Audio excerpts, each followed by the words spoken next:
الحمد لله نحمده ونستعينه ونستغفره ونعوذ بالله من شرور انفسنا ومن سيئات اعمالنا من يهده الله فلا مضل له ومن يضلل فلا هادي له واشهد ان لا اله الا الله وحده لا شريك له واشهد ان محمدا عبده ورسوله اما بعد اعوذ بالله من الشيطان الرجيم يا ايها الذين امنوا اتقوا الله حق تقاته ولا تموتن الا وانتم مسلمون يا أيها الناس اتقوا ربكم الذي خلقكم من نفس واحدة وخلق منها زوجها وبث منهما رجالا كثيرا ونساء واتقوا الله الذي تساءلون به والأرحام إن الله كان عليكم رقيبا يا أيها الذين آمنوا اتقوا الله وقولوا قولا سديدا يصلح لكم أعمالكم ويغفر لكم ذنوبكم ومن يطع الله ورسوله فقد فاز فوزا عظيما صدق الله العظيم. قال النبي صلى الله عليه وسلم إن أصدق الحديث كتاب الله وأحسن الهدي هدي محمد وشر الأمور محدثاتها وكل محدثة بدعة وكل بدعة ضلالة وكل ضلالة في النار. கண்ணியத்திற்குரிய எல்லாம் வல்ல அல்லாஹ் ஜல்ல ஷானஹு வ தஆலாவின் நல்லடியார்களே, அல்லாஹ்வுடைய மாபெரும் கிருபையினால் அவனது கடமைகளில் மிக முக்கியமாக சொல்லப்பட்ட இந்த ஜும்ஆ தொழுகையை நிறைவேற்றுவதற்காக நாம் இன்று ஒன்று கொள்ள இருக்கின்றோம். இந்த நேரத்திலே அல்லாஹ் ரப்பல் ஆலமீன் மற்றும் நபிகள் நாயகம் ஸல்லல்லாஹு அலைஹி வஸல்லம் அவர்கள் நமது இம்மை மற்றும் மறுமை வெற்றிக்காக ஏராளமான நல்ல அறிவுரைகளை நமக்கு செய்திருக்கிறார்கள். அதை தெரிந்து கொண்டு நமது வாழ்வில் நடைமுறைப்படுத்த வேண்டும் என்பதற்காக இந்த ஜும்ஆ உரையிலே துல்ஹஜ் மாதத்தின் சிறப்புகள் என்கிற தலைப்பின் கீழாக சில விஷயங்களை தங்களுக்கு முன்பாக சொல்லிக்கொள்ள விரும்புகின்றேன். பொதுவாக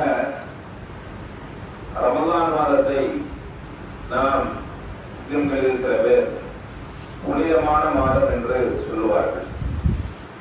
ஆனால் அல்லாஹ்வால் சொல்லப்பட்ட உண்மையான புனித மாதம் துல்காஅதா, துல்ஹஜ், முஹர்ரம், ரஜப் இந்த ஆகிய 4 மாதங்கள் தான் புனிதமான மாதமாக இஸ்லாத்தில் சொல்லப்பட்டிருக்கிறது.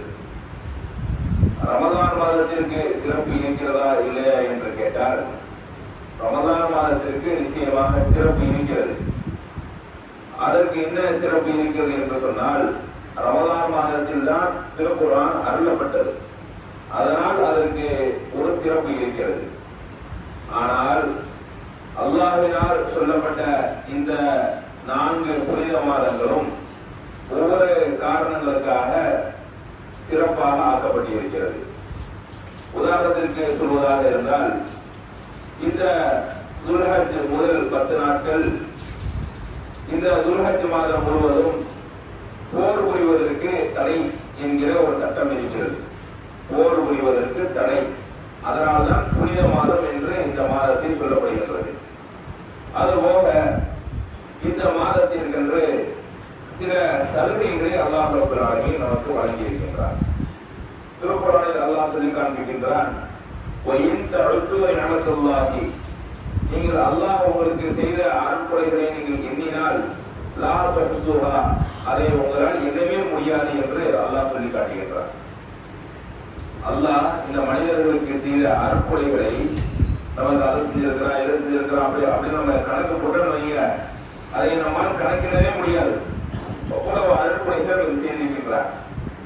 அப்பேற்பட்ட அந்த பேரருளான அல்லாஹ் ரப்பல் ஆலமீன் இந்த துல்ஹஜ் மாதத்தின் ஊடாக நமக்கு என்ன பேர் அருளை செய்கின்றார் என்றால், நாம் ரமதான் மாதத்தை முடித்துவிட்டு இப்பொழுதுதான் வந்திருக்கின்றோம். ரமதான் மாதத்தில் இருந்த அந்த ஈமான், ரமதான் மாதத்தில் இருந்த அந்த இபாதத்துக்கு ஆர்வம், ரமதான் மாதத்தில் இருந்த அந்த தக்வா, இதுவெல்லாம் அப்படியே படிப்படியா நம்மளுக்கு செஞ்சோம் அப்படியே குறைஞ்சுக்கிட்டே வரும். இப்படி குறைந்து கொண்டே வரக்கூடிய இந்த நேரத்திலே அல்லாஹ் திருப்பி என்ன செய்யறான், ஒரு ரீசார்ஜ் பண்ணும் விதமாக, நீ இப்படியே போயிடாத, உன்னை நீ என்ன செஞ்சுக்க மாற்றிக்கொள் என்கிற விதமாக, நீ உன்னை உணர்ந்து கொள் என்கிற விதமாக இந்த துல்ஹஜ் மாதத்திற்கென்று சில சலுகைகளை நமக்கு தந்து, இந்த உனக்கு ஒரு ஆஃபர் தர்றேன், இதை நீ பயன்படுத்திக்க அப்படின்னு சொல்லி இந்த துல்ஹஜ் மாதத்தை நமக்கு அல்லாஹ் பரிசாக வழங்கியிருக்கின்றார்.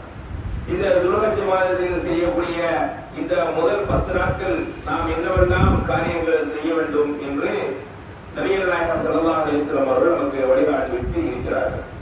என்ன சொல்லி இருக்கிறார்கள் என்று சொன்னால், இந்த துல்ஹஜ் திரை தென்பட்டதிலிருந்து பெருநாள் வரைக்கும் நீங்க என்ன செய்யுங்க, இந்த 10 நாட்கள் துல்ஹஜ் மாதம் முடிகிற வரைக்கும் நீங்க என்ன செய்யலாம், அதிகமாக நீங்கள் தக்பீர் சொல்ல வேண்டும். பொதுவாக திக்ர் செய்வது என்பது மார்க்கத்தில் ஒரு வலியுறுத்தப்பட்ட மிகவும் ஒரு அழகான ஒரு அமலாக நமக்கு சொல்லப்பட்டிருக்கிறது. மிகவும் இலகுவான ஒரு அமலாக நமக்கு சொல்லப்பட்டிருக்கிறது. ஒரு மனிதர் இருக்கிறாரு, அவர் தன்னுடைய பாவங்களை எல்லாம் கழிக்கணும்னு நினைக்கிறாரு, அப்படியே குறைக்கணும்னு நினைக்கிறாரு. திருப்பி நம்ம நல்ல முறையில் நம்முடைய செயல்பாடுகளை எல்லாம் மாற்றிக்கொண்டு நாம் பழைய மாதிரி இறைவனுக்கு அஞ்சி அவனது சொல் பேச்சுக்களை கேட்டு நடந்து நல்ல மனிதராக வாழ வேண்டும் என்று நினைக்கிறாரு. அதே நேரம் தனது பாவங்களை எல்லாம் குறைக்க வேண்டும் என்று நினைக்கிறார். அவர் என்ன செய்யலாம் என்று சொன்னால், அல்லாஹ் அவருக்கு பெரிய பாரதூரமான விஷயங்களை எல்லாம் சொல்லவில்லை. நீங்கள் என்னை நினைவுகள் என்று சொல்லுகின்றார். அல்லாஹ் என்ன செய்ய ஒரு மனிதன் நினைக்க வேண்டும். எப்படி நினைக்க வேண்டும்? நமக்கு விருப்பப்பட்ட நேரங்கள் எல்லாம் நினைக்க வேண்டும். அதுபோல ரசூல் ஸல்லல்லாஹு அலைஹி வஸல்லம் அவர்கள் ஏராளமான தஸ்பீஹ்களை நமக்கு சொல்லித் தந்திருக்கிறார்கள். ஒரு மனிதர் லா இலாஹ இல்லல்லாஹ் வஹ்தஹு லா ஷரீக லஹு லஹுல் முல்கு வ லஹுல் ஹம்து வ ஹுவ அலா குல்லி ஷைஇன் கதீர் இப்படின்னு ஒரு மனிதர் 100 முறை ஓதினால் அவருக்கு 1000 நன்மைகள் எழுதப்படும், 1000 தீமைகள் அளிக்கப்படும். 10 அடிமைகளை விடுதலை செய்த நன்மை அவருக்கு கிடைக்கும். இப்படிங்கிற ஒரு தஸ்பீஹை நம்ம சொல்லிட்டு இருக்கிறார். அதே மாதிரி சுப்ஹானல்லாஹி வ பிஹம்திஹி சுப்ஹானல்லாஹி அலீம் இப்படிங்கிற ஒரு தஸ்பீஹை நீங்கள் செய்தால் உங்களது பாவங்கள், இது இப்படி எத்தனை செய்யணும் 100 முறை இந்த தஸ்பீஹை நீங்கள் செய்தால் உங்களது பாவங்கள் கடல் நுழையளவு இருந்தால் கூட அது இறைவனால் மன்னிக்கப்பட்டுவிடும் என்று அல்லாஹ் ரசூல் ஸல்லல்லாஹு அலைஹி வஸல்லம் சொல்லி காட்டுகிறார். அப்ப அதைத்தான் இந்த 10 நாட்களிலும் நாம் என்ன செய்ய வேண்டும்? ரசூல் ஸல்லல்லாஹு அலைஹி வஸல்லம் சொல்றாங்க, நீங்க அதிகமாக தஸ்பீஹ் செய்யுங்க. என்ன தஸ்பீஹை பிரதானமாக என்ன சொல்லி இருக்கிறார் என்று சொன்னால், தஹ்லீல், நீங்கள் லா இலாஹ இல்லல்லாஹ் லா இலாஹ இல்லல்லாஹ் என்று சொல்லிக் கொண்டே இருக்கிறது. தக்பீர், அதிகமா தக்பீர் சொல்லுங்க. அல்லாஹ் அக்பர் அல்லாஹ் அக்பர். ஒரு வேலையா போறோமா அல்லாஹ் அக்பர் அல்லாஹ் அக்பர் மனசுக்குள்ள சொல்லிக்கலாம். அதே மாதிரி புகழுங்கள், தஹ்மீத், அல்லாஹ்வை நீங்கள் புகழுங்கள், தஹ்மீத், அல்ஹம்துலில்லாஹ் அல்ஹம்துலில்லாஹ் அல்ஹம்துலில்லாஹ், லா இலாஹ இல்லல்லாஹ் அல்ஹம்துலில்லாஹ் அல்லாஹ் அக்பர். நம்ம எழுதினோம். நம்ம ஃப்ரீயாக இருக்கக்கூடிய நேரங்கள்ல, நம்ம யாரிடமெல்லாம் பேசாமல் இருக்கக்கூடிய நேரங்கள்ல, நம்ம தனிப்பட்ட முறையில் ஏதாச்சும் வேலை செஞ்சுட்டு இருப்போம், ஒரு டிராவல் பண்ணிக்கிட்டு இருப்போம், இல்ல அமைதியா ஒரு இடத்துல சும்மா உட்கார்ந்து இருக்கிறப்போ, இது மாதிரி நேரங்களில் அமைதியாக உங்களது நேரங்களை வீணாக கழித்து விடாமல் இது போன்ற நிகழ்களை இந்த 10 நாட்களில் நீங்கள் செய்யுங்கள் என்று நபிகள் நாயகம் ஸல்லல்லாஹு அலைஹி வஸல்லம் அவர்கள் நமக்கு வழிகாட்டி இருக்கிறார்கள். அதே போன்ற இந்த 10 நாட்களில் செய்யக்கூடிய அமல்களை பற்றி சொல்லும்போது, மற்ற நாட்களில் நாம் சொல்லுவோம், இந்த நாளிலும் நாம் சொல்லுவோம், மற்ற நாளிலும் நாம் நோன்பு வைப்போம், இந்த நாளிலும் நாம் நோன்பு வைப்போம். ஆனால் மற்ற நாளுக்கும் இந்த நாளுக்கும் என்ன வித்தியாசம் என்னவென்று சொன்னால், நாம் செய்யக்கூடிய ஒவ்வொரு அமலுக்கும் ஒவ்வொரு அமலையும் அல்லாஹ் எப்படி பாதிக்கிறார் என்று சொன்னால், இந்த மார்க்கத்திலே மிகவும் உயர்வாக சொல்லப்பட்ட ஒரு அமல் என்னவென்று சொன்னால், இறைவனுடைய வழியிலே உயிர் தியாகம் செய்வது. இறைவனுக்காக இறைவனுடைய வழியிலே ஒரு மனிதன் போருக்கு வரணைய போருக்கு போய் அவனுடைய உயிர் போயிருச்சு அப்படின்னா, அது இறை வழியில் தனது உயிரை விட்டு விட்டான் அப்படின்னு இறைவனால் ஒரு மிகப்பெரிய ஒரு அமலாக பார்க்கப்படுகிறது. அதற்கு நிகராக இந்த 10 நாளில் நாம் செய்யக்கூடிய அமல் பார்க்கப்படுகிறது. அப்ப சஹாபாக்கள் நபி தோழர்கள் இருக்கிறாங்க, யார சொல்லலாம், ஜிஹாதுக்கு நிகராக இந்த அமல்கள் எல்லாம் ஆக்கப்படுமா என்று கேட்கும் பொழுது, இல்லை. ஒரு மனிதர் போரில் கலந்து கொண்டு அவர் இறந்து விட்டால் அவருடைய நன்மையை நாம் அடைய முடியாது. ஆனால் ஒரு மனிதர் போரில் கலந்து அவர் அதில் எவ்வித சேதமும் இல்லாமல் அவர் மீண்டும் வெற்றி பெற்றோ அல்லது வந்துட்டாங்க, அந்த அளவுக்கு நன்மை, போரில் கலந்த நன்மை அவருக்கு கிடைக்கும். போரில் கலந்தால் என்ன நன்மை கிடைக்குமோ அந்த நன்மை நாம் ஒரு தொழுதாலும் கிடைக்கும், ஒரு சுமாரதா சொன்னாலும் கிடைக்கும், ஒரு நோன்பு வச்சாலும் கிடைக்கும். அப்ப இப்பேற்பட்ட விஷயங்களை எல்லாம் அல்லாஹ் ரப்பல் ஆலமீன் நமக்கு சொல்லித் தருவதனுடைய நோக்கங்கள் என்ன என்று கேட்டால், நாம் நன்மைகளை இதன் மூலமாக நாம் அறுவடை செய்து கொள்ள வேண்டும்.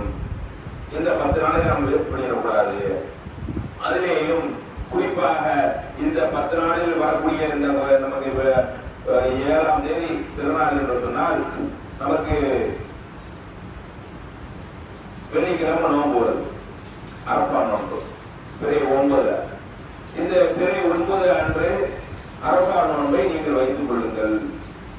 இந்த அரஃபா நோன்பை நீங்கள் வைப்பதன் மூலமாக, அதுவும் இந்த 10 நாளுக்குள்ளதான் வரும், இந்த அரஃபா நோன்பை வைப்பதன் மூலமாக ஒரே ஒரு நோன்பு தான், ஒரு நோன்பு தான். ஆனா அதுக்கு அல்லாஹ் கொடுக்கக்கூடிய ஆஃபரை பாருங்க. இந்த அரஃபா நோன்பு ஒரு நோன்பை நீங்கள் வையுங்கள், உங்களுக்கு 2 வருட பாவங்களை நான் மன்னித்து விடுகின்றேன். 2 வருட பாவங்களை நான் மன்னித்து விடுகின்றேன். ஒரு வருட, அதாவது கடந்த வருட பாவத்தையும் இனி அடுத்து வரக்கூடிய பாவத்தையும் நான் என்ன செஞ்சிருவேன், மன்னித்து விடுவேன் என்று அல்லாஹ் ரப்பல் ஆலமீன் கூறியதாக ரசூல் ஸல்லல்லாஹு அலைஹி வஸல்லம் சொல்றார். இது எவ்வளவு பெரிய ஒரு ஆஃபர்! இதையெல்லாம் ஏன் அல்லாஹ் நமக்கு இப்படியான ஒரு சலுகைகளை நமக்கு தருகிறான் என்று சொன்னால், இதன் மூலமாகவாவது நீங்க இருந்தீங்க, அவங்கள கிளியர் பண்ணிக்கீங்க, உங்களுடைய பாவ சுமைகளை நீங்கள் குறைத்து விடுங்கள், நல்ல மனிதர்களாக மாறுவதற்கு நீங்கள் முயற்சி செய்யுங்கள் என்று அல்லாஹ் நமக்கு என்ன செய்கின்றான், ஒரு வாய்ப்பை நமக்கு வழங்குகின்றார். ஆனால் அந்த வாய்ப்புகளை தெரியாத மக்கள் அந்த வாய்ப்புகளை இழந்து விடுகிறார்கள். எப்படி இழக்கிறார்கள் என்று சொன்னால், நாம் எதுக்கு மன்னிப்பு கேட்கிறோம், நாம் எதுக்கு இந்த நோன்பு வச்சு நன்மையை நம்ம அடையணும், நம்ம என்ன தொழுவா செய்கிறோம், ஒழுங்கா தொழுகிறதும் இல்லை, இந்த பெரிய காரியங்கள் நல்ல காரியங்கள் செய்வது கிடையாது, இந்த நோன்பு வச்சா மட்டும் அப்படியே எல்லாம் சரியாயிருமா அப்படிங்கிற மாதிரி தான் நமக்கு அலட்சியத்தை போது எதிர்க்கிறான். அந்த நோன்புடைய நன்மைகளை நமக்கு கிடைக்க விடாமல் ஆக்கிறோம். ஆனால் அல்லாஹ் என்ன சொல்கிறான் என்று சொன்னால், ஒரு மனிதன் அல்லாஹ்விடத்திலே பாவமன்னிப்பு தேட வேண்டும் என்று சொன்னால் அதற்கு அல்லாஹ் ஒரு விஷயத்தை சொல்லி காட்டுகின்றான். எனது அடியார்கள் என்னிடம் நிராசை அடைய மாட்டார்கள், எனது அடியார்கள் என்னிடம் நிராசை அடைய மாட்டார்கள், நம்பிக்கை இழக்க மாட்டார்கள். அப்ப நம்பிக்கையோடு அல்லாஹ்விடம் நாம் அணுகினோம் என்று சொன்னால் நிச்சயமாக நமது பாவங்கள் மன்னிக்கப்பட்டுவிடும். அதுக்கப்புறம் அந்த நோன்பை வச்சுட்டு திருப்பி பழைய மாதிரி மாறிடுறதா என்ற கிடையாது. அந்த நோன்பை வைத்துக் கொண்டு சரி இந்த 2 வருஷம் எல்லாம் நம்மளுக்கு மன்னிச்சுட்டான், சரி இங்க இருந்தாச்சும் நம்ம எடுத்துருவோம், நமது செயல்பாடுகளை மாற்றிவிடுவோம் என்று நமது செயல்பாடுகளை நாம் மாற்றிக்கொண்டு அடுத்த கட்டத்திற்கு நாம் நகர வேண்டும். இந்த துல்ஹஜ் இந்த அரபாவுடைய நாளை பொறுத்த வரைக்கும் மிகவும் சிறப்பான நாள், அல்லாஹ்விற்கு ரொம்ப பிடித்தமான ஒரு நாள். அதனால்தான் அல்லாஹ்விற்கு பிடித்தமான நாளாக இருப்பதன் காரணமாக அல்லாஹ் என்ன செய்கின்றான், ஒரு சில சலுகைகளை நமக்கு மனிதர்களுக்கு வாரி வழங்குகின்றான். நாமளே இருக்கிறோம், நமக்கு பிடித்தமான நாள் ஒரு நாள் வச்சிருப்போம் நமது வாழ்க்கையில. சில பேர் எனக்கு திருமணமான நாள் தான் எனக்கு ரொம்ப பிடித்தமான நாள் அப்படின்னு சில பேர் வச்சிருப்பாங்க. சில பேர் எனக்கு குழந்தை பிறந்த நாள் தான் மிகவும் சிறந்த நாள் அப்படின்னு சொல்லி சில பேர் வச்சிருப்பாங்க. சில பேர் நான் வீடு கட்டி குடியேற நாள் தான் எனக்கு சிறந்த நாள் அப்படின்னு இருப்பாங்க. சில பேர் நான் இந்த பிசினஸை தொடங்கிய நாள் தான் சிறந்த நாள் அப்படின்னு சொல்லி சில பேர் வச்சிருப்பாங்க. இப்படி வைத்து ஒரு என்ன செய்வாங்க, அந்த நாள் வரும்போது ஒரு நாளை நினைவுபடுத்தி அந்த நாளில் என்ன செய்வாங்க, சந்தோஷமா இருப்பதற்கான சில பேர் என்ன செய்வாங்க, அன்பனை கொடுக்குறோமா இல்லையா? அதே போன்று அல்லாஹ் என்ன செய்கிறான்னு சொன்னால் அவனுக்கு என்று ஒரு சிறந்த நாளை தேர்ந்தெடுத்துக் கொண்டு இந்த நாளில் அந்த அரபாவுடைய நாளில் என்னென்ன ஆஃபர்கள் எல்லாம் செய்கிறார் என்று சொன்னால், இப்போ மரணிச்சு போயிட்டாங்கல்ல, மௌத்தா போய் எல்லாரும் என்ன செய்யறாங்க இருக்கிறாங்க. மரணித்தவர்களுக்கு இன்னும் என்ன செய்யப்படல, கேள்வி கணக்குகள், அதாவது மகசர் மீதானது கேள்வி கணக்கு என்ன செய்ய ஒன்றும் நடக்கல. ஆனால் கபரில் நடந்திருக்கும்ல, கபரில் சில பேரை நரகவாசிகள் என்று தீர்மானித்து வைத்திருப்பாங்க. அதே கபரில் சில பேரை சொர்க்கவாசிகள் தீர்மானித்து வச்சிருப்போம். இப்ப சொர்க்கவாசிகளுக்கு ஒரு பிரச்சனையும் இல்லை, அவங்க சொர்க்கத்துக்கு போயிடுவாங்க.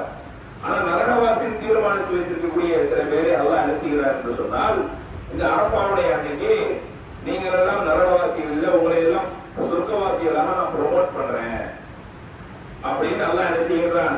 நரகவாசிகளாக இருந்த பல்லாயிரக்கணக்கான பல லட்சக்கணக்கான பல கோடி மக்கள் என்ன செய்கிறார் என்று சொன்னால், அவர்கள் எல்லாம் என்ன செய்கிறாங்க, கொஞ்சம் சில சில தவறுகள் செய்திருப்பாங்க, மன்னிக்கும் விதமான சில தவறுகளை செய்திருப்பார்கள்.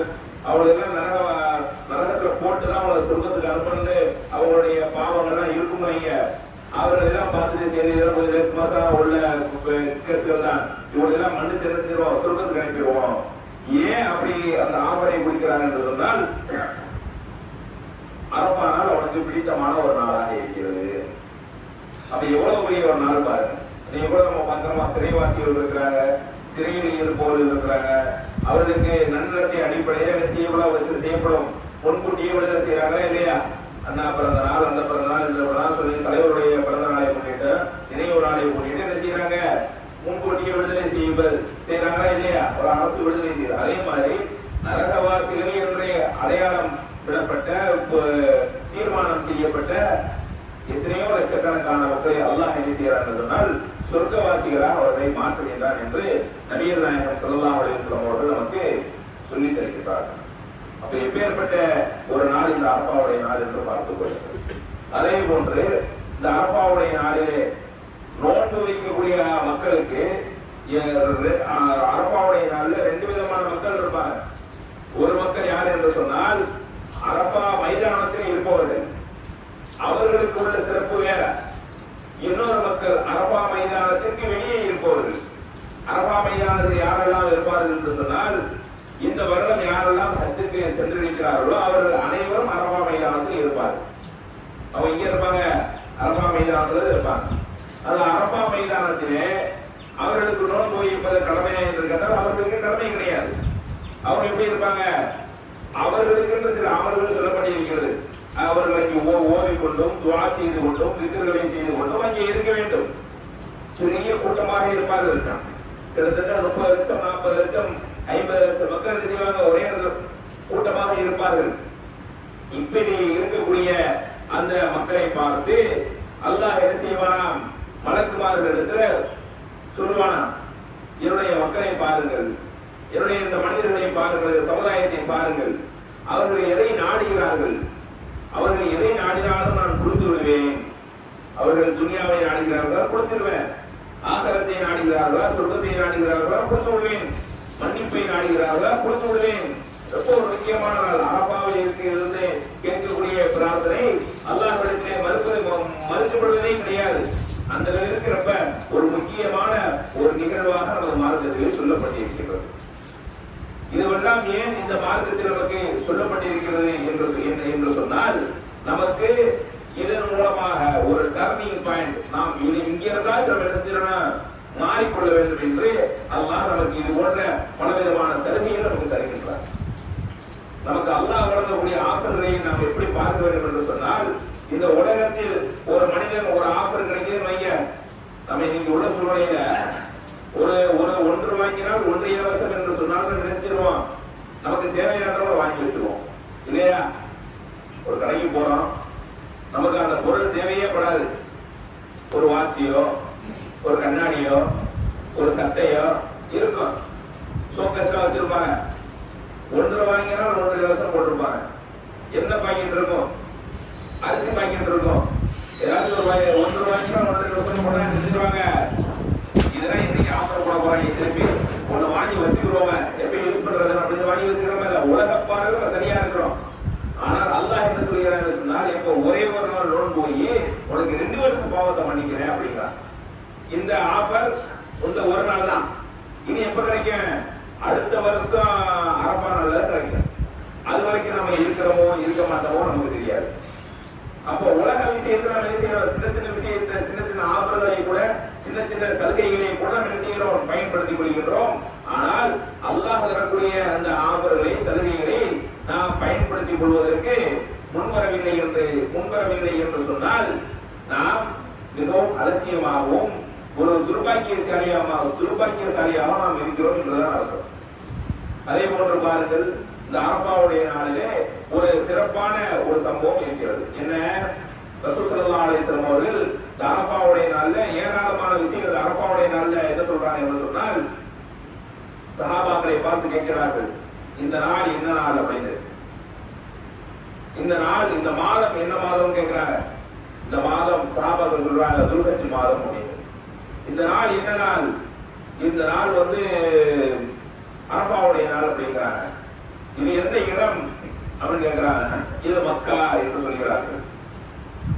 இது இந்த மாதம் எப்படி புனிதமானதோ, இந்த நாள் எப்படி புனிதமானதோ, இந்த ஊர் எப்படி புனிதமானதோ, அதே போன்றுதான் ஒவ்வொரு மனிதர்களுடைய உயிரும் புனிதமானது, ஒவ்வொரு மனிதர்களுடைய உடைமைகளும் புனிதமானது, ஒவ்வொரு மனிதர்களுடைய மானமும் புனிதமானது. இதுல இந்து முஸ்லிம் சொல்லப்படல, எல்லா மனிதர்களையும் ரசூல் ஸல்லல்லாஹு அலைஹி வஸல்லம் சொல்றாங்க, எல்லா மனிதர்களுடைய உயிரும் உடைமைகளும் மானமும் புனிதமானதுன்னு சொல்றாங்க. அப்ப என்ன செய்யணும்? யாருடைய உயிரையும் நாம் பறித்து விடக்கூடாது, யாருடைய உடைமைகளையும் நாம் அபகரித்து விடக்கூடாது, யாருடைய மானத்தையும் நாம் வாங்கிவிடக்கூடாது, யாரையும் கேவலப்படுத்திடக்கூடாது.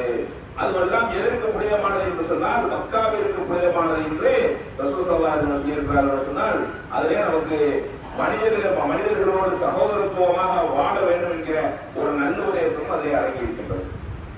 அடுத்தபடியாக ஒரு யூதர் உமர் ரலியல்லாஹு அன்ஹு அவர்கள கேட்கிறாங்க, யா அமீருல் முஃமினீன், முஃமின்களுடைய தலைவரே, இந்த நாள், இந்த அரபாவுடைய நாளிலே ஒரு வசனம் இறங்கியது, அது உங்களுக்கு தெரியுமான்னு கேட்கிறாங்க. அதுக்கு உமர் ரலியல்லாஹு அன்ஹு தெரியாது அப்படிங்கிறாங்க. அதற்கு அந்த யூதர் சொல்கிறார், அந்த வசனத்தை நான் சொல்கிறேன், அந்த வசனம் இறங்கிய அந்த வசனம் எங்களுக்கு, அதாவது தௌராத்துடைய வேதம், மூசா நபிக்கு கொடுத்த அந்த தௌராத் வேதம் இருக்கு, அது எங்களுக்கு அருளப்பட்டிருந்தால் நாங்கள் அந்த நாளை ஒரு பண்டிகை நாளாக மாற்றி இருப்போம். மூசா யூதர்கள் பல வழிபாட்டுக்காரர்களாக, பல கொள்கை உள்ளவர்களாக வழிவிட்டு போனதற்கு என்ன விஷயம் என்று சொன்னால், அவர்களுக்கு கொடுக்கப்பட்ட அந்த தௌராத் வேதத்தை விட்டுவிட்டு வேற விஷயங்களை பின்பற்றி போக ஆரம்பித்தாங்க. இன்னைக்கு நம்ம சமுதாயத்தில் இருக்கிறாங்களா இல்லையா? குர்ஆனையும் ஹதீஸையும் பின்பற்றுங்கள் என்று சொன்னால், இல்ல, எங்களுடைய மூதாதையருடைய பழக்க வழக்கங்களையும் தான் நாங்கள் பின்பற்றுவோம். ஊரிலே காலகாலமாக இப்படித்தான் எங்களுக்கு பழக்கம், அதுதான் நாங்கள் செய்வோம். இப்படி முன்னோர்கள் எதிர கண்டோம், அதைத்தான் நாங்கள் பின்பற்றுவோம் அப்படின்னு சில காரியங்களை செய்யறாங்களா இல்லையா? அதுவெல்லாம் நம்மை வழிகேட்டில் கொண்டு போய் சேர்த்து விடும். அதற்காக வேண்டிதான் அல்லாஹ் ரப்பல் ஆலமீன் இந்த குர்ஆனுடைய வசனத்தை இறக்க ஆரம்பித்த மாதம் எது? ரமலான் மாதம். இந்த குர்ஆனுடைய வசனத்தை எந்த மாதத்தில் அல்லாஹ் இறக்க ஆரம்பிக்கின்றான்? ரமலானுடைய மாதத்தில், இல்லையா? எந்த மாதத்தில் முடிக்கிறான் என்று சொன்னால் இந்த துல்ஹஜ் மாதம் 9 அன்னைக்கு நான் முடிச்சிடறேன். எப்படி? அல்யௌம அக்மல்து லக்கும் தீனக்கும் வ அத்மம்து அலைக்கும் நிஅமதி வ ரதீது லக்கும் இஸ்லாம தீனா. அல்யௌம அக்மல்து லக்கும், இன்றைய தினம் உங்களது மார்க்கத்தை நான் பூர்த்தி செய்து விட்டேன். வ அத்மம்து அலைக்கும் நிஅமதி, எனது அருள்கொடையை உங்களுக்கு நான் பரிபூர்ணப்படுத்தி விட்டேன். வ ரதீது லக்கும் இஸ்லாம தீனா, இந்த இஸ்லாமிய மார்க்கத்தை உங்களது மார்க்கமாக நான் புரிந்து கொண்டேன் அப்படின்னு அல்லாஹ் இந்த வசனத்தை இறக்குகின்றானா? இந்த வசனம் யூதர்களாகி எங்களுக்கு அருளப்பட்டிருந்தால் நாங்கள் பண்டிகை நாளாக நாங்கள் இதை கொண்டாடி இருப்போம். அப்பேற்பட்ட ஒரு முக்கியமான வசனம். இந்த வசனத்தை நீங்கள் வைத்துக் கொண்டு இப்படி சாதாரணமா இருக்கீங்க அப்படின்னு சொல்லி உமரதையை அவங்களை பார்த்து யூதர் கேட்டதாக ஒரு செய்தி வருகின்றது. இந்த செய்தியுடைய சாராம்சம் என்ன என்று சொன்னால், நீங்க பாருங்க, இந்த நோம்பு முடிஞ்சதுக்கு அப்புறம் இந்த ஒரு மாத காலமாக நமது ஊரிலே என்ன நடைபெற்றது? கொடியேற்றம் என்று ஏற்றினார்கள். அப்புறம் அதை இப்போ கலர்களாக கூடுகளை எல்லாம் செய்து வீதிகளில் உலா வந்தார்கள். கேரளாவிலிருந்து கொட்டுகளை இறக்கினார்கள், குதிரைகளை இறக்கினார்கள், யானைகளை இறக்கினார்கள். ஆட்டம் பாட்டம் கொண்டாட்டம் என்று ஒரே அலங்கோலப்படுத்திவிட்டு கடைசியில நான் இங்க போய் என்ன செய்யறோம், மௌலுது என்ற பெயர்ல ஒதுக்கி சந்திரகூடுதான் தூக்கி இப்ப கொடியிறக்கம் அப்படிங்கிற பெயரை இறக்கி முடிச்சிட்டாங்க. என்னப்பா இதெல்லாம் என்ன எங்கப்பா கத்துக்கிட்டீங்க, யாரப்பா சொல்லி தந்தா? ரசூல் ஸல்லல்லாஹு அலைஹி வஸல்லம் அவர்களது காலத்தில் அவர்கள் செய்தார்களா? இது போன்ற இந்த ஒரு மாசம் இப்படி செஞ்சாங்களா? துல்காத மாசத்திலே இப்படி இந்த அநியாயம் பண்ணினார்களா அவர்கள்? கேட்டா சொல்லுவாங்க, நாங்க அவுலியாக்களுக்காக செய்யணும். அவுலியாக்களுக்கான ரசூலுல்லாஹ்வுக்கு முன்னாடியே பல அவுலியாக்கள் இருந்திருக்கிறாங்களே. ரசூலுல்லாஹ்வுக்கு முன்னாடியே எத்தனையோ நபிமார்கள் இறந்துதான் போயிருக்கிறாங்க. ஈசா நபி இருக்கிறாங்க, மூசா நபி இருக்கிறாங்க, இப்ராஹிம் நபி இருக்கிறாங்க. எத்தனையோ நபிமார்கள் இருக்கதான் செய்யறாங்க. அவர்களுடைய நினைவாக ரசூல் ஸல்லல்லாஹு அலைஹி வஸல்லம் அவர்கள் இப்படி எல்லாம் சந்திரகூடு தூக்குறது, கொடியேற்றம் ஏற்றுவது, கொடியிறக்கம் இறக்குவது அப்படின்னு அவர்கள் செய்தார்களா? அது ரசூல் ஸல்லல்லாஹு அலைஹி வஸல்லம் அவர்களது மரணத்திற்கு பின்பு சஹாபாக்களால் செய்தார்களா? அல்லது சஹாபாக்களுடைய மரணத்திற்கு பிறகு அவர்களை பின்பற்றி வந்த இமாம்கள் யாரும் செய்தார்களா? நீங்கள் பின்பற்றக்கூடிய இமாம் அபூ ஹனீஃபா இதை சொல்லியிருக்கிறார்களா? இப்படி நீங்கள் சந்திரகூடு தூக்குங்கள், கொடியேற்றம் செய்யுங்கள், கொடியிறக்கம் செய்யுங்கள், மௌலிது ஓதுங்கள் சொன்னார்களா? இமாம் ஷாஃபி இமாம் சொன்னார்களா? இமாம் மாலிக் இமாம் சொன்னார்களா? இமாம் அஹ்மது ஹம்பல் அவங்க சொன்னார்களா? யாரை நீங்க பின்பற்றீர்கள்? அதையாவது சொல்லி தொடங்கிறாப்பா. யாரத்தாப்பா நீங்க பின்பற்றீங்க? கேட்டா இமாமை பின்பற்றுகிறோம் என்று சொல்கிறீர்கள். இமாம்கள் சொல்லியதை கூட நீங்கள் பின்பற்றவில்லையே. இமாம்கள் இதற்கெல்லாம் எதிரானவர்களாக தான் இருக்கிறார்கள். இதையெல்லாம் எப்பேற்பட்ட ஒரு மார்க்கத்தில் இருந்து கொண்டு எப்பேற்பட்ட அநியாயங்களையும் அழிச்சாட்டியங்களையும் செய்து கொண்டிருக்கிறார்கள். அதற்கு உள்ள ஒரே காரணம் மணி, காசு, வருமானம். இதை வைத்துக் கொண்டுதான் இப்பேற்பட்ட அநியாயங்களையும் அழிச்சாட்டியங்களையும் செய்து கொண்டிருக்கிறார்கள். இரண்டே மக்கள் தான் இருக்கிறார்கள். ஒன்று ஏமாறக்கூடிய மக்கள், ஒன்று ஏமாற்றக்கூடிய மக்கள். ஏமாற்றுபவன் திருந்தவே மாட்டான், ஏமாறுபவன் திருந்துவதற்கு வாய்ப்பு இருக்கிறது. ஏமாறுவன் என்ன செய்வான்? அவனுக்கு கோபமான நீ ஏமாறா, இப்படிலாம் அவனை ஏமாத்துறாங்க சொன்ன நம்ம தாவா பண்றீங்க, அவன் திருந்துவதற்கு வாய்ப்பு இருக்கிறது. ஏமாற்று சுகம் கண்டவன் அவனுக்கு தெரியும், நான் ஏமாற்று தான் செய்யறேன், நான் தப்பு தான் செய்யறேன். வரக்கூடிய மக்களை நோய்களை வைத்து, நொடிகளை வைத்து, அவன் மனதில் பாதிப்புகளை வைத்து, உனக்கு பில் இருக்குது, சூனி இருக்குது, செய்வன இருக்குது, அது இருக்குது, இது இருக்குது, மேய் இருக்குது, விசா இருக்குது அப்படின்னு சொல்லி அவனது வருமானங்கள் எல்லாம் பிடுங்கி அவனது நடுரோட்டை நிப்பாட்டி அவனது மூட நம்பிக்கையை பயன்படுத்தி நான் சுகபோகமாக வாழ்கிறேன் என்கிற ஒரு அம்சத்தில் அவன் வாழ்கிறான் என்று சொன்னால் இவ்வளவு பெரிய பாவி என்று பார்த்துக் கொள்கிறார். இவர்கள் எல்லாம் முஸ்லிம்களா? ஏமாற்றுபவனை அல்லாஹ் என்ன செய்யறதில்ல. ரசூலுல்லாஹ் சொல்றாங்க, மோசடிக்காரனாலே ஒரு கொடியை பிடிச்சிட்டு வருவானா? எப்படி? நான் மோசடிக்காரன் என்கிற ஒரு கொடியை பிடித்துக் கொண்டு மனுஷர் மேலாளத்தில் வருவான் என்று ரசூலுல்லாஹ் சொல்லி காமிக்கிறாங்க. அப்ப எனவே எப்படிப்பட்ட ஒரு அருமையான ஒரு மார்க்கம் துல்ஹஜ் மாதத்திலே எப்படிப்பட்ட ஒரு வசனம் இறக்குது பாருங்க. நமக்கு மார்க்கம் சீல் செய்யப்பட்டது, முடித்து வைக்கப்பட்டது. இதான் மார்க்கம். குர்ஆனில் உள்ள ஹதீஸில் உள்ள பின்பற்றுங்க, அவ்வளவுதான் முடிஞ்சு. அதுல இல்லையா தூக்கி போடுங்க, மார்க்கமே கிடையாது அப்படின்னு சொல்லி சொல்லப்பட்ட ஒரு மார்க்கத்தில் இருந்து கொண்டு இப்படி நாம் அசால்ட்டாக நாம் வாழ்ந்து கொண்டிருக்கின்றோம்.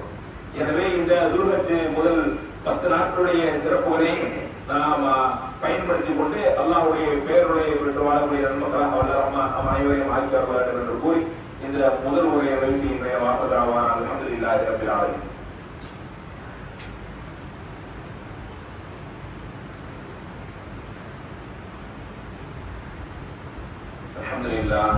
அல்ஹம்துலில்லாஹி வஹ்தஹு வஸ்ஸலாத்து வஸ்ஸலாமு அலா மன் லா நபிய்ய பஅதஹு. கண்ணியத்திற்குரிய எல்லாம் வல்ல அல்லாஹ் ஜல்ல ஷானஹு தஆலாவின் நல்லடியார்களே, இன்ஷா அல்லாஹ் இந்த துல்ஹஜ் மாதத்திலே அல்லாஹ் சொல்லி இருக்கக்கூடிய இன்னொரு கடமை என்னவென்று சொன்னால், ஃபகுலூ மின்ஹா வஅத்இமு இன்னா அஅதைனாக அல்-கௌஸர் ஃபஸல்லி லிரப்பிக வன்ஹர். எனவே உமது இறைவனை தொழுவீராக, அவனது பெயரை கொண்டு அறுப்பீராக. அல்லாஹ்வுடைய பாதையிலே நாம் கால்நடைகளை பலியிட்டு அதை ஏழை எளிய மக்களுக்கு விநியோகம் செய்வதை ஒரு கடமையாக நமது மார்க்கம் ஆக்கியிருக்கின்றது. முஸ்லிம்களுக்கு 2 பெருநாள் தான். ஒன்று என்ன? நோன்பு பெருநாள், இன்னொன்று ஹஜ்ஜி பெருநாள். வேற இடையில சந்தனம் கூடு குடியேற்றம் போயிறக்கம் அந்த பெருநாள் எந்த பெருநாளும் கிடையாது. முஸ்லிம்களுக்கு 2 பெருநாள் தான். மீதி பெருநாள் தான் கொண்டாடுறாங்கன்னா அவங்க முஸ்லிம்களுடைய அந்த கோட்பாட்டை விட்டு தாண்டி சென்று விடுறார்கள் என்றுதான் அர்த்தம். அப்ப 2 பெருநாளும் ஏழைகளை மையப்படுத்தி யாரும் அந்த பசியோடு இருந்து விடக்கூடாது, அனைவருக்கும் கொடுத்து நீங்கள் வாழுங்கள் என்று சொல்லக்கூடிய மார்க்க அடிப்படையிலே விரும்பியவர்கள் ஆட்டை குர்பானி கொடுக்கலாம். ஆடு கொடுக்க முடியாதவர்கள் கொஞ்சம் சேர்ந்து கொடுப்பதாக இருந்தால் ஒரு மாட்டை என்ன செய்யலாம், 7 பேர் பங்கிட்டு குர்பானி கொடுக்கலாம். பொதுவாக இந்த மாட்டு கூட்டு குர்பானி என்பது என்ற ஒரு விஷயம் ஒரு 7 பேர் நண்பர்களாக சேர்ந்தாங்க அப்படின்னா அவர்களாக ஒரு மாட்டை பார்த்து பிடிச்சி அதை அறுத்து அதை வந்து விநியோகம் பண்றது அப்படிங்கிறது இன்னைக்கு உள்ள காலத்துல ரொம்ப ஒரு செயல்முறைப்படுத்த முடியாத ஒரு சிரமமான ஒரு காரியமா இருக்கிறது. ஏமாற்றப்பட்டு விடுவார்கள், அல்லது அதுல வந்து சரியான முறையில வேலை பொருளின் காரணமாக அதுல ஒரு கவனம் செலுத்த முடியாமல் போயிடும்.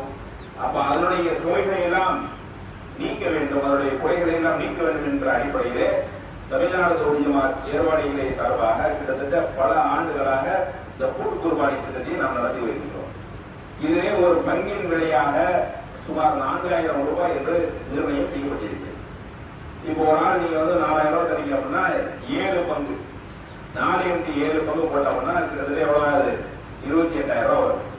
இந்த 28,000 ரூபாய் மதிப்புள்ள ஒரு நல்ல கொடுத்த ஒரு நல்ல கனமான ஒரு கால்நடையை பிடித்து அதை நாம் அல்லாஹ்வுடைய பேரை சொல்லி உங்களுடைய யாரெல்லாம் கொடுத்தீங்களோ அவங்களை இதை வச்சு குர்பானி கொடுத்துருவோம்.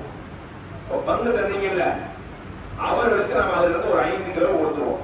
நீங்க சாப்பிடுங்க, உங்களது உறவினர்களுக்கு நீங்க கொடுத்துங்க அப்படின்னு. மீன் இருக்கக்கூடிய இறைச்சிகளும் என்ன செய்வோம், ஏழை மக்களுக்கு நம்ம சுற்று வட்டார பகுதிகளில் கிராமங்கள் இருக்குது. அந்த கிராமங்களுக்குலாம் நான் வாகனங்கள் நம்ம சொந்த வாகனங்கள் எடுத்து போய் நம்ம விநியோகம் செய்து வந்து விடுவோம். இது ஒரே நாளில் முடியலாம், பெருநாள் அன்றும் செய்வோம், பெருநாளுக்கு அடுத்த நாளும் செய்வோம். இன்னும் அதிகப்படியான பங்குகள் வந்து அதுக்கு அடுத்த 3 நாள் என்ன செய்யலாம், குர்பானி இறைச்சியை நம்ம விநியோகம் செய்து கொள்ளலாம். எனவே அதுக்கு மார்க்கத்தில் அனுமதி இருக்கிறது. எனவே செய்யலாம், இது போன்ற காரியங்களை நாம் செய்து வருகின்றோம். எனவே இந்த கூட்டு குர்பானியுடைய திட்டத்தில் நீங்க என்ன செய்ய பங்களிப்பு செய்து உங்களது அல்லாஹ் சொல்லி இருக்கக்கூடிய அந்த ஒரு அம்சத்தை நீங்கள் நிறைவேற்றும்படி இந்த 2வது முறையின் மூலமாக கற்றுக்கொள்கின்றோம். எல்லாவற்றிற்கும் மேலாக அல்லாஹ் ரப்பல் ஆலமீன் திருக்குர்ஆனில் சொல்லி காட்டுகின்றான், நீங்க கொடுக்கக்கூடிய இந்த இறைச்சி வந்து இறைவனுக்கு போய் சேர்றது கிடையாது. அதனுடைய மாமிசங்களோ அதனுடைய இறைச்சிகளோ இறைவனுக்கு போய் சேர்வது கிடையாது. உலாக்கிய நாள் தக்குவா, மாறாக உங்களிடத்தில் இருக்கக்கூடிய இறையச்சம் தான் போய் சேர்கிறது இறைவனுக்கு. எனவே இறைவனுக்கு அஞ்சக்கூடிய ஒரு நிலையில இருந்து கொண்டு எந்த ஒரு முகஸ்தனையும் இல்லாமல் எல்லாரும் குர்பானி கொடுக்குறாங்க, நம்மளும் கொடுக்காட்டா நல்லா இருக்காது அப்படிங்கிற மாதிரி அடிப்படை இல்லாமல் அல்லாஹ்விற்காக நான் இதை செய்யறப்பா அப்படின்னு சொல்லி நியத்து வைத்துக் கொண்டு நீங்க கொடுக்க அல்லாஹ் உங்களது குர்பானை ஏற்றுக்கொள்வான். இதை கேட்டவங்க இதை சொன்னோம் அதன்படி வாழ்ந்து வரையக்கூடிய நன்மக்களாக வளரமா நம் அனைவரையும் ஆக்கியவர்கள் என்று போய் இந்த ஜுமாவுடைய நிகழ்ச்சிகின்றோம். அல்ஹம்துலில்லாஹி ரப்பில் ஆலமீன். அஸ்ஸலாமு அலைக்கும் வரஹ்மத்துல்லாஹி வபரகாத்துஹு.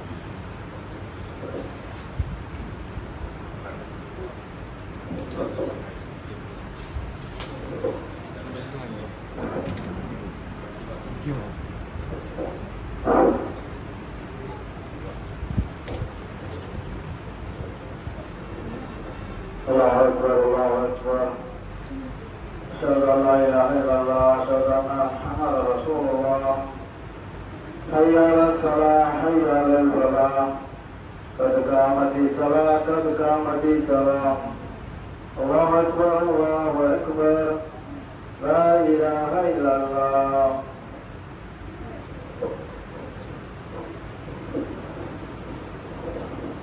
استووا صفينا راحونكم عن كل مويت مملكة الله أكبر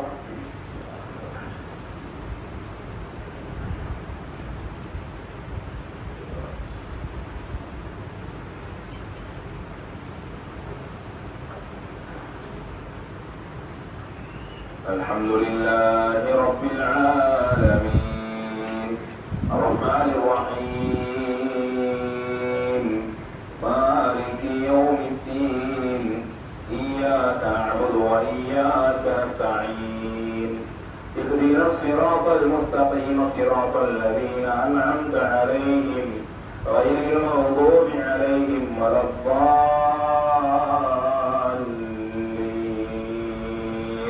آمين.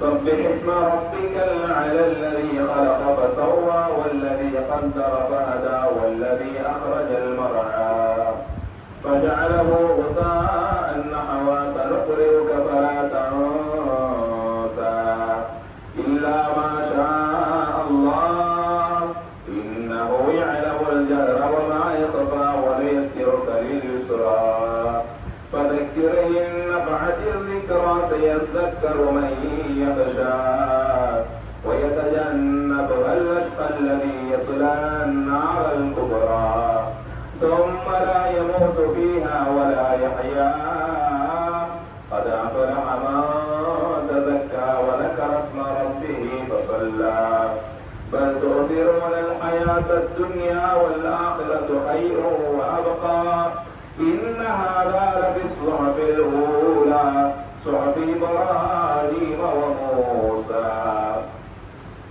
الله أكبر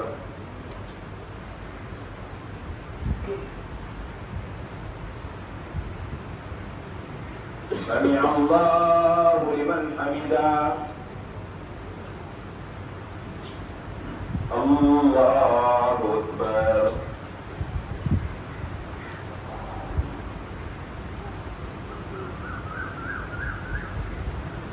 الله أكبر الله أكبر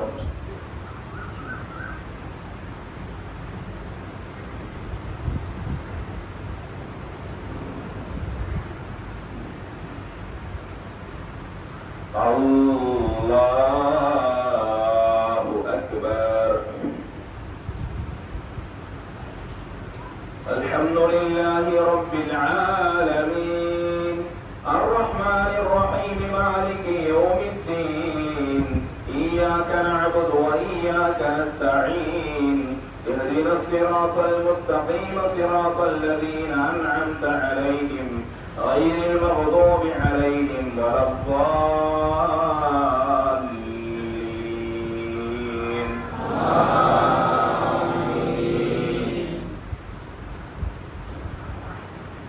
هل أتاك حديث الغاشية وجوه يومئذ خاشعات عاملة ناصبة تصلى نارا حامية تسقى من عين آنية ليس لهم طعام إلا من ضريع لا يسمن ولا يغني من جوع وجوه يومئذ ناعمة لسعيها راضية في جنة عالية لا تسمع فيها لاغيا فيها عين جارية فيها سرر مرفوعة وأكواب موضوعة ونمارق مسبوقة وزرابي مبثوثة أفلا ينظرون إلى الإبل كيف خلقت وإلى السماء كيف رفعت وإلى الجبال كيف نصبت وإلى الأرض كيف سطحت فذكر إنما أنت مذكر لست عليهم بمسيطر إلا من تولى وكفر فيعذبه الله العذاب الأكبر إن إلينا إيابهم ثم إن علينا حسابهم. الله أكبر.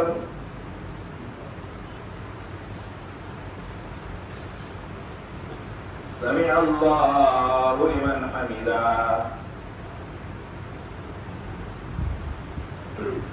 الله أكبر.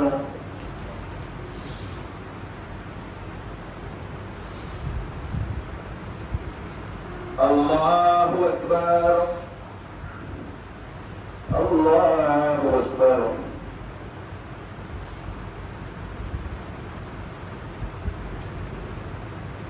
الله أكبر.